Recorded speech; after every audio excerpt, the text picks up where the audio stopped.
Andor Season 2. Did you like it? Did you hate it? Were you disinterested? Did you even watch it? Well, I watched it. I watched the whole series. And if you don't want spoilers, stop the video now because I'm about to go into some spoilers on this show. I'm going to tell you how I like the series and how I think it ranks compared to all the other Star Wars TV episodes, like Ahsoka, The Acolyte, Skeleton Crew, yada, yada, yada. It started off slow. The first episode to me was so slow that I only watched the first episode, and I did it live with my friends Steve and Scott. It was so slow. I mean, the only redeeming thing was when he stole the TIE fighter from the base, and when Andor stole the TIE fighter. But everything else is just so slow, and I was having flashbacks of season 1 where I stopped watching completely and then had to go back and force myself to watch it again. And I think I stopped like 3 different times to watch the first season because I felt it was so slow and it just got so dull and boring to me. I mean, a lot of people like the spy intrigue and all that stuff that went along with season 1, but it just didn't catch me. When he was in the prison a little bit, but everything else was just, I mean, and then when Luthen went against that ship and shot all those those needles into the radar dish, that was awesome. That was the awesome part of season 1. But I mean, everything else is like kind of just a very slow, drawn out. I mean, it wasn't even a slow burn. It was just slow. So with season 2, they started off with him and the TIE fighter, and he steals it and he goes to the jungle planet. And as he's on the jungle planet, I'm thinking, well, could this be Yavin 4? And lo and behold, it was. I had to look it up. I mean, I saw the temples. The temples didn't look exactly like they did in Star Wars. They looked a little bit more round, I guess. And I don't remember seeing any other temples except for that one that they were in Star Wars. But when Andor left the planet in like episode 2 or 3 in the TIE fighter, it had like multiple temples all over the area. So it was kind of neat to know that he was on Yavin 4 in 3 or 4 years. They were going to have the big battle against the Death Star. But then you have these whole bunch of characters like Luthen, Bix, Mon Mothma, Cyril, and Deidre. It was so much at the beginning. It was kind of like they were hopping around. But then they got into a good flow. I think like after the 4th episode. The 4th episode was like my turning point, I guess. Because I was kind of disgruntled that they spent, it seemed like they spent half of the whole episode on episode 4 with Mon Mothma slamming shots while she's doing a drunken dance at her daughter's wedding.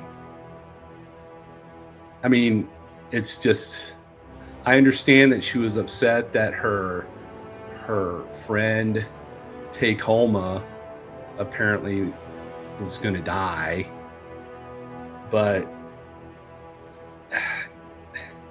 a couple of those episodes they could have smushed together and just like stop the long drawn out stuff. Okay, once episode 4 ended, I started binge watching the show. I got so invested in this show, it was crazy. Now I'm gonna go through these characters. Bix, I think she did Andor wrong by leaving him. I know, he was going to stop being in the Rebel Alliance, because he wanted to take care of her. Well, okay. And then she withheld information that she was pregnant and that he had a son. So now, as you know, this is the end of the episodes, and this goes straight into Rogue One, and he dies, never knowing that he had a child, never being able to hold his son. I think that is just ridiculous. It made me so mad at the very end when you see Bix holding the baby. Let the dad know he's a father. I mean, what they'd been apart for a year. He at least needs to know that he's a dad. That disappointed me with Bix. I mean, besides that, she was great. I loved her character. I just think that was a very selfish thing to do, to not let him know he was a dad. One thing that happened in episode or season 1 that they never addressed, and I don't think they ever will, is that I think the first couple of episodes in season 1, Diego Luna, Cassian Andor was looking for his sister, and he thought that she might have been on this planet as a stripper, enforced stripper or whatever. And by the time he got there, she had left the strip club and moved somewhere else. And then that's how all this happened with him being wanted, and he killed those 2 guys, and they were trying to like shake him down, but they never addressed anything with his sister. And like in the last episode, I think it was, he's sleeping in his bed and he has a flashback of his sister. But then they never say, did she live? Because the planet had a catastrophe. I forget what happened. There was a catastrophe on the planet. A couple people made it off. He got off with Marva Andor, who adopted him. But nothing's ever mentioned about his sister. Now, I have a theory that was debunked as the episodes progressed. I thought that Clea, who worked for Luthen, I thought Clea was his sister. But the director and producer both said no, that's not the case. Which I thought that would have been a great thing to happen. I mean, even if Andor leaves at the very end, he gets on his ship and Clea looks out and says, "Bye, brother, I love you," or something like that, not letting him know that she's his sister. I mean, but still admitting that Andor is her brother. I thought, something like that would have been cool. So that's it with Clea. I'm glad she survived and was on Yavin 4. Now, let's move on to Deidre Miro, who worked for the Empire. She let her ambition get a hold of her. I think that somebody that stole her codes for the Death Star, which she didn't even really care that she had the information on the Death Star. She was just so worried about getting this guy named Axis, who was really Luthen, and bringing him in and getting all the glory for it, because she was wanting the glory. And she just got blinded to the fact that she was she was on a road to self-destruction, as seen in the last scene of the final episode, where she's in prison just like Andor had been. And she's lucky they didn't kill her, because she had like vital information. They killed everybody else. They killed every rebel they ever came across that had information about the Death Star. They weren't playing around. And I find it funny how much turnover rate the empire had in its employees for just messing up. I mean, people aren't perfect, but good lord, I would never want to work for the empire. I mean, they expected perfection, and if you weren't perfect, you were either put in jail or you were killed. I'd rather go and be a farmer than work for the empire. All right, so Deidre's in jail. And now we have Luthen. Now Luthen, he was he was two people. You know, he had his public image as an antiques dealer, and then he had his secret identity as the rebel leader. And his secret identity, man, he was hardcore, like, no kidding. He was ready to burn it to the ground in order to destroy the empire. He didn't care who died or what happened, just as long as the empire was put in turmoil and destroyed. He was ready to let Gorman burn to the ground. He was like, you know, as long as it's a big fire, you know, and people see it, you know, it'll be okay. And I'm like, man, he was ruthless. And the sad thing is, I think he had, you know, emotional feelings for Clea as a daughter, and, you know, Andor. He was so driven to destroy the empire that it took over everything. And I think it's so sad that he died 1 year before the Battle of Yavin, to where he could see the fruits of his labors. That made me sad. And the only other sad thing I thought was Cyril. Cyril's mom was so overbearing, and she always made him eat Cocoa Puffs with blue milk every time he was over at her house. I think he had emotional issues. I mean, he helped on Gorman. He told Deidre, he's like, when he was given kudos by not the director, but whoever Deidre's boss was, that was the best day of his life. And I think that's kind of sad, you know? And I think that him seeing Andor there at Gorman right before they started massacring and doing genocide on the Gorman people, I thought that him attacking Andor was just so weird, because he just left Deidre knowing that they were going to destroy the planet by their mining techniques.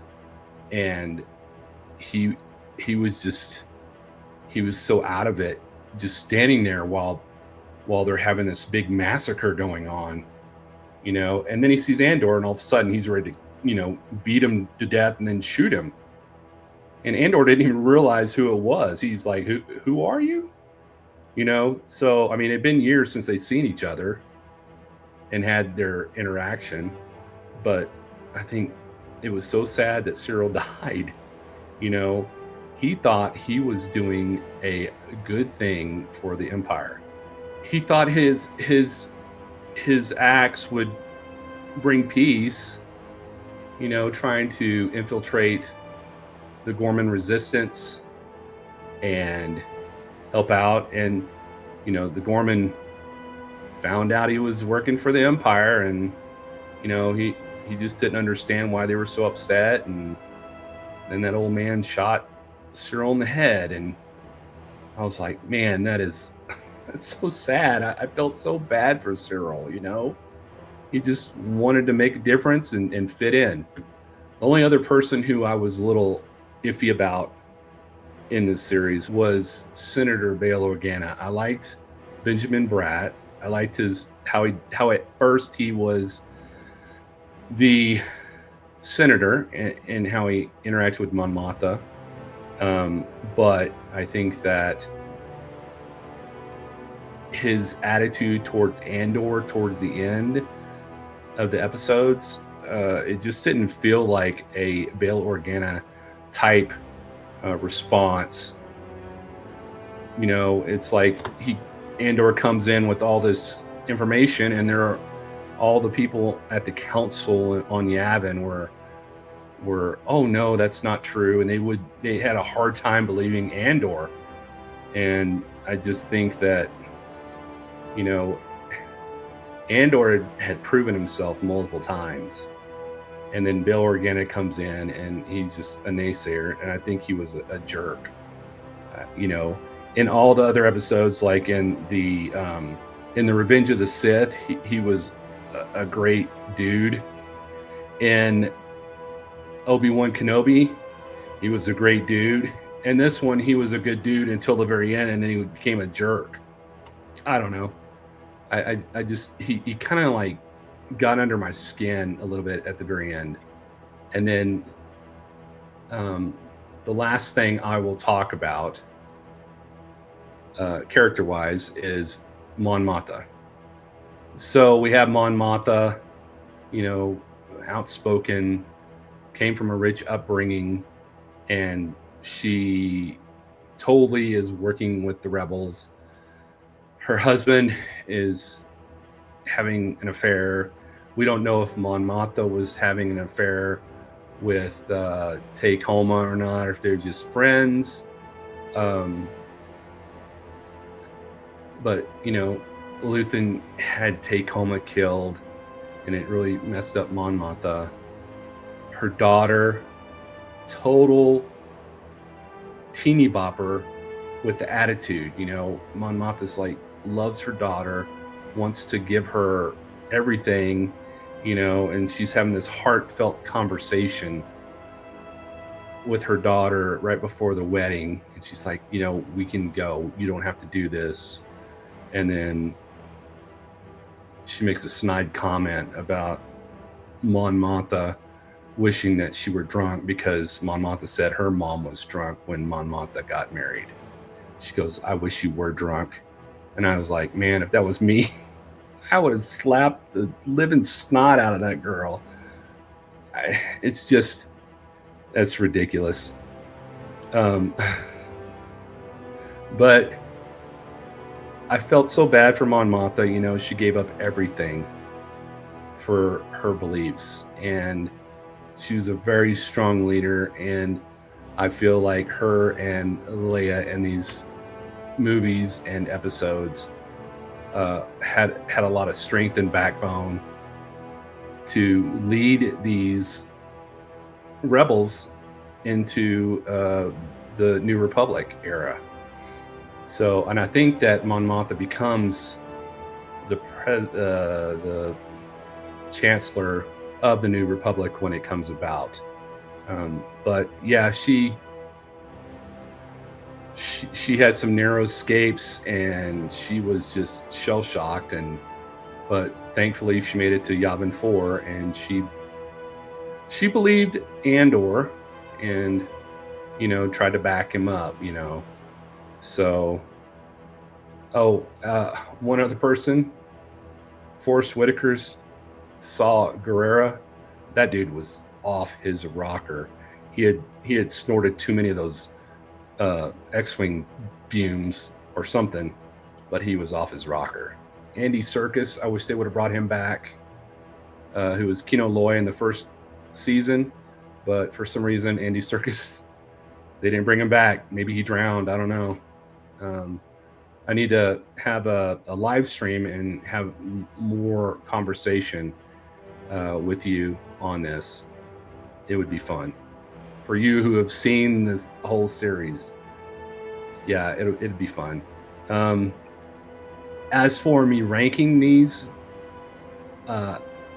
Andor season 1 is not in my top 5. It's towards the bottom, you know, with the Acolyte and some of the other ones. Andor season 2 is probably my top 3 or 4, because I like Obi-Wan, The Mandalorian, Ahsoka. and then Andor season 2. I liked it more than even the Skeleton Crew. The Skeleton Crew wasn't bad, but Andor season 2, when it got past the 4th episode, man, I was like binge watching and I couldn't stop. I was so into it, and I'm so sad. I wish that they didn't have to like go straight into Rogue One. I wish they could, like I said, tell us what happened to Andy Serkis, what happened to Andor's sister, and whatever happened to Mon Mothma's daughter. I don't know why they showed Mon Mothma's cheating husband at the very end, where he's like driving through Coruscant with that other guy's wife. But that's what it is, and we'll probably never know. But if you haven't seen my video on why Star Wars started with episode 4, you should check it out right here. It's really good. And give it a thumbs up. Give this a thumbs up. And if you haven't subscribed, subscribe. I would love to have you as a subscriber. And remember, the Force will be with you always.